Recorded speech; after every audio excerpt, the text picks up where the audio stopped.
अस्सलाम वालेकुम शुजा भाई। वालेकुम अस्सलाम। आपसे जी सबसे पहला सवाल ये था कि वैक्सीन असल में होती क्या है। जी वैक्सीन बेसिकली जो होती है, वैक्सीन जो है एक बायोलॉजिकल जो है प्रिकॉशन है। और इसका पर्पस ये होता है कि ये जो भी इन्फेक्शियस डिजीज़ होती है, जो भी आपको वायरल डिजीज़ होती है, उसके अंदर जो है वो वैक्सीन लगाई जाती है। वैक्सीन करती है बेसिकली, वैक्सीन जो है आपकी जो बॉडी है, आपके इम्यून सिस्टम को बूस्ट करती है। ठीक है। और एंटीबॉडीज़ बनाती है। उससे ये होता है कि आपकी जो इम्यून सिस्टम है, जिसको कुव्वत मुदाफ़त कहते हैं, वो इतना स्ट्रॉन्ग, इतना ताकतवर हो जाता है कि फिर वो उस बैक्टीरिया या उस वायरस के खिलाफ जो है वो लड़ सकता है। और उससे जो है फिर वो मतलब कि बीमारी जो है वो ठीक हो जाती है। दूसरा सवाल ये था कि वैक्सीन की जो है वो टाइप्स कितनी होती हैं। अच्छा ठीक है।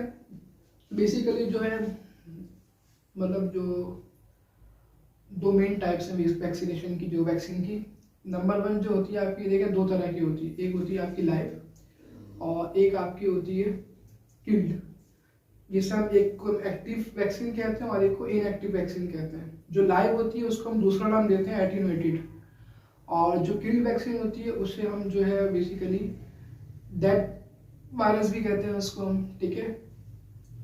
तो इसमें होता है क्या है बेसिकली, इसमें डिफरेंट क्या है, इसमें फ़र्क ये है बेसिकली ख़ास कि जो लाइव वैक्सीन होती है वो मतलब कोई भी वायरस, जो भी बैक्टीरिया है, ठीक है ना, तो उससे वो मतलब उसकी फॉर्म से ली जाती है। मतलब फॉर्म से मुराद ये होता है कि उसको कमज़ोर कर दिया जाता है। उस जो वायरस जो होता है उसको कमज़ोर कर दिया जाता है। उसके बाद जो है वो बॉडी में जो है वो ट्रांसमिट किया जाता है। जब बॉडी में वो उस वीक जो वायरस है उसको ट्रांसमिट करते हैं, तो उससे होता ये है कि फिर आपकी जो इम्यून सिस्टम है वो आपका स्टिमुलेट होता है कि कोई नई चीज़ कोई बॉडी में आपकी आई है। फिर आपका जो इम्यून सिस्टम है वो उसके खिलाफ लड़ता है, एक कमज़ोर वायरस के खिलाफ या बैक्टीरिया के खिलाफ लड़ता है। देन उसके बाद क्या होता है कि वो उसको ख़त्म करता है। ख़त्म करने के बाद क्या होता है, फिर आपकी जो बॉडी के अंदर उसके खिलाफ उसके जैसी एंटीबॉडीज़ बन जाती हैं कि नेक्स्ट टाइम अगर कोई इसी तरह की कोई भी मतलब इसी तरह का कोई वायरस जब दोबारा बॉडी में आएगा तो बॉडी को क्या पहले से पता लग जाएगा, बॉडी को इंडिकेट हो जाएगा, इम्यून सिस्टम जो वो इंडिकेट कर लेगा कि ये चीज़ वही है, तो फिर वो उसको बआसानी से मार सकेगा। दूसरा जो है आपका वैक्सीन जो होती है वो किल्ड वैक्सीन होती है। अच्छा, लाइव वैक्सीन में आपकी जो वैक्सीन आती हैं बेसिकली मीजल्स है, ठीक है, मम्स की वैक्सीन है, ये सारी आपकी लाइफ में आती हैं। और इसके अलावा जो दूसरी वैक्सीन है आपकी किल्ड वैक्सीन है, जिसे हम ब्लैक वायरस कहते हैं।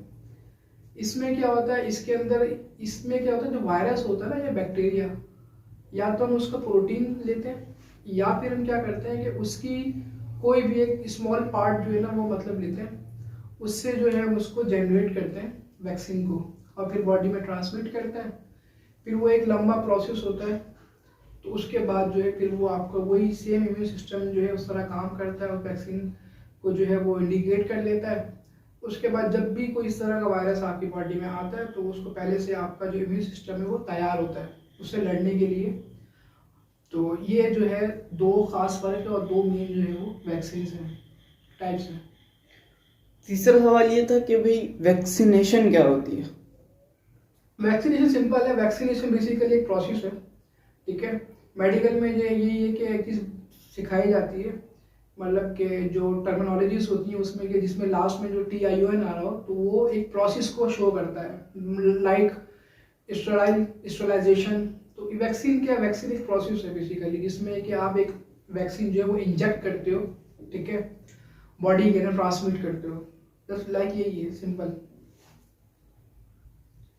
तीसरा सवाल ये है कि भाई देखा गया है कि हम जब हॉस्पिटल में जाते हैं, कोरोना के कोई सिम्टम नहीं होते पर किसी को फ्रैक्चर है या किसी को कुछ और टाइप बीमारी है, तो वो उसके लिए आपको बोलते हैं कि भाई कोविड का टेस्ट करवाएं पहले। तो ये क्या वजह है, जब कोई सिम्टम नहीं है तो फिर कोविड का टेस्ट क्यों करवाएं।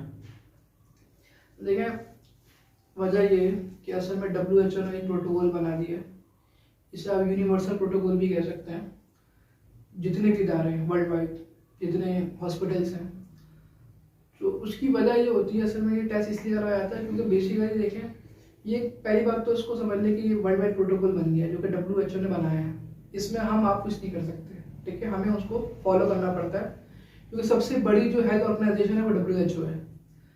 अब होता ये है कि ज़ाहिर है, अब कोई भी मरीज आ रहा है, फ़र्ज़ करें किसी को डेंगू है, किसी को मलेरिया है, किसी को टाइफाइड है सॉरी, तो उसमें भी हम जो है वो ये मतलब कि किसी को अदर कोई नमूनिया है, लाइक नमूनिया, कोविड नमूनिया नहीं है, उसके अलावा कोई एटिपिकल नमूनिया है, तो लोबार्ड नमूनिया है लाइक, तो उसमें हम ये टेस्ट क्यों करवाते हैं? वजह ये होती है, प्रोटोकॉल है, पहली बात तो ये।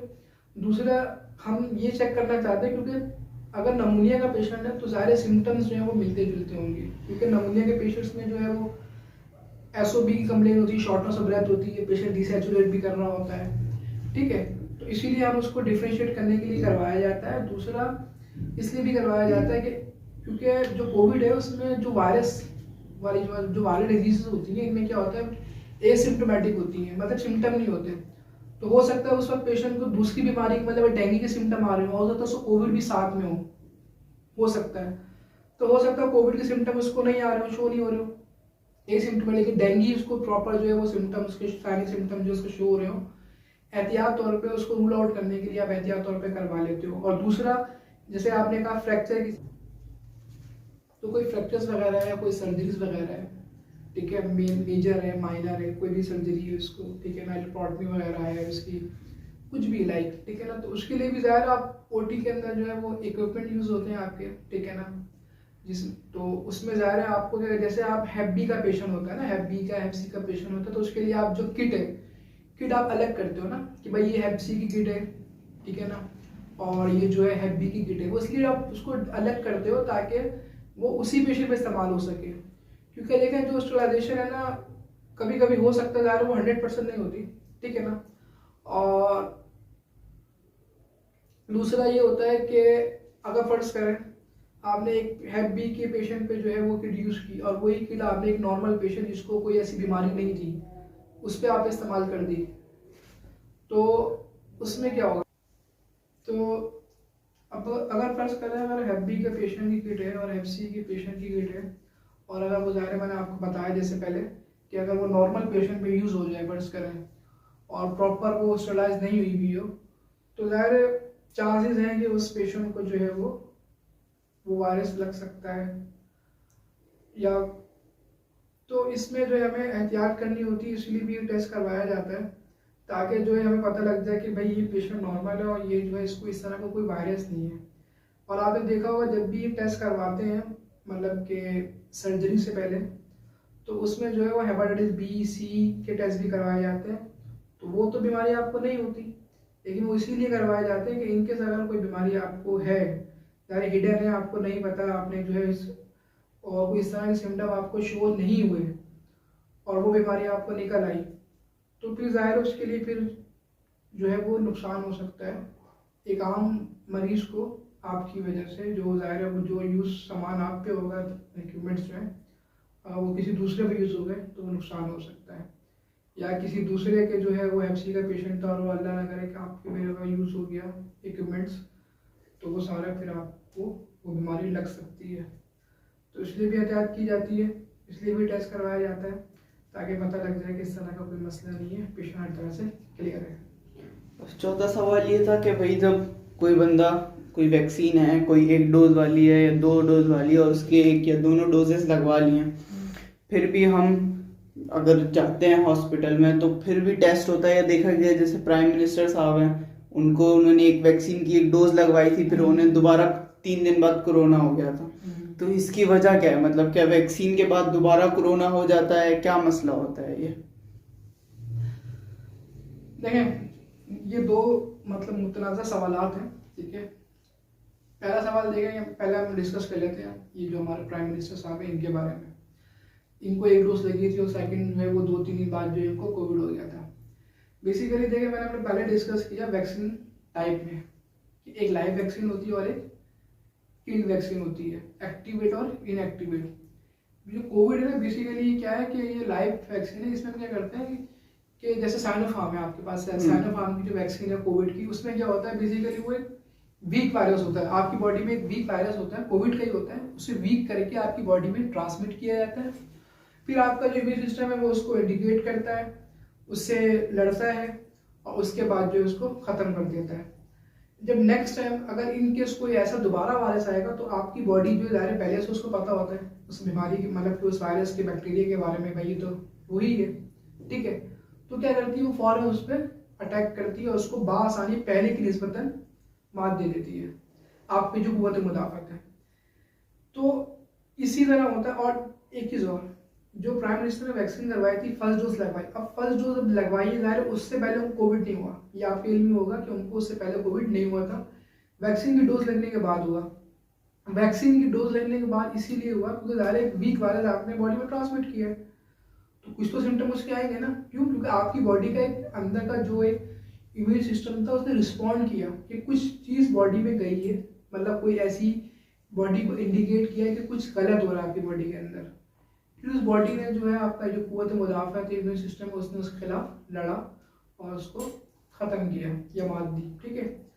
तो जाहिर है अब जब वैक्सीन जाएगी तो उसमें सिम्टम तो आएंगे, फीवर आएगा, कफ, फ्लू, ये नॉर्मल है, लेकिन ये विद इन अ वीक जो है वो ग्रेजुअली ख़त्म हो जाता है। तो इसमें ये कि आप सिम्टोमेटिक ट्रीटमेंट करें, लाइक अगर फीवर है तो फीवर की मेडिसिन पैराडोल वगैरह ले लें, अगर बॉडी एक हो रहा है तो बॉडी की जो एनाल्जेसिक्स हैं वो आप ले लें, ठीक है। फ्लू है तो जो है वो एंटी एलर्जिक्स हैं आप वो ले लें, सिम्टोमेटिक ट्रीट करें। इसमें आप एंटीबायोटिक वगैरह को यूज़ ना करें क्योंकि एंटीबायोटिक वैसे बनता ही नहीं है, क्योंकि ये वायरल डिजीज़ है, तो इसमें आपको एंटीबायोटिक, आपको इस तरह का इन्फेक्शन है, मतलब कोई सेकेंडरी इन्फेक्शन जो है वो इस तरह का है, मतलब ख़तरनाक किस्म का है, ठीक है ना, कि उसमें आपको सपोर्टिव में देना ज़रूरी है, जिससे आपके मतलब ऐसा इन्फेक्शन जिससे आपके लंग्स डैमेज हो सकते हैं। और तो वो उसमें जो है वो सेप्सिस है, तो उसमें आप जो है वो सपोर्ट दें, बेसिकली बेहतर ये दे सकते हैं फिर। तो और दूसरा जो मुतनाज़ा सवाल होता है वो ये होता है कि भाई हमारे जो मरीज़ है उसकी वैक्सीन तो हुई भी है, अब वैक्सीन जब हमने करवाई हुई है, पहली डोज भी लगवाई हुई है, दूसरी डोज भी लगवाई हुई है, लेकिन बावजूद उसके कि आप टेस्ट करवा रहे हैं कोविड का, हमें तो ज़रूरत नहीं है। उसका जवाब सिंपल सा है, देखिए वैक्सीन 100% नहीं, एक बात जहन में रख लें, वैक्सीन जो है वो 100% नहीं है। ऐसा नहीं है कि अगर आपने वैक्सीन करवा ली तो सारी ज़िंदगी आपको कोविड नहीं होगा, ठीक है, ऐसा नहीं है। कोविड आपको हो सकता है, ठीक है। ज़ाहिर अगर फर्ज करें किसी फैमिली में कहीं आपस में कहीं रिलेटिव के अंदर किसी को कोविड हो गया, आपको नहीं हुआ, उनको हो गया, उन्होंने वैक्सीन नहीं करवाई, लेट सपोज, और आप उनके साथ थे, सिम्टम थे उनको, और उन्होंने कफ किया, स्नीज किया, एयर मतलब कि उसके थ्रू जो है पार्टिकल्स आपके जो है आपने जब इनहेलेशन की, आपके जो है वो बॉडी में ट्रांसमिट हुए, ठीक है, इनहेलेशन के थ्रू, तो मोस्ट चांस है कि आपको जो है वो कोविड हो सकता है, भले आप वैक्सीनेटेड हो। लेकिन क्या होगा कि जो शिद्दत है उस बीमारी की वो कम हो जाएगी। फर्ज करें आपने वैक्सीन नहीं करवाई थी, ठीक है ना, और अगर पहली मरतबा आपको कोविड लगा तो उसने आपके फेफड़ों को इतना नुकसान पहुंचाया कि आपको सांस लेने में दिक्कत हो गई, मुश्किल हो गई।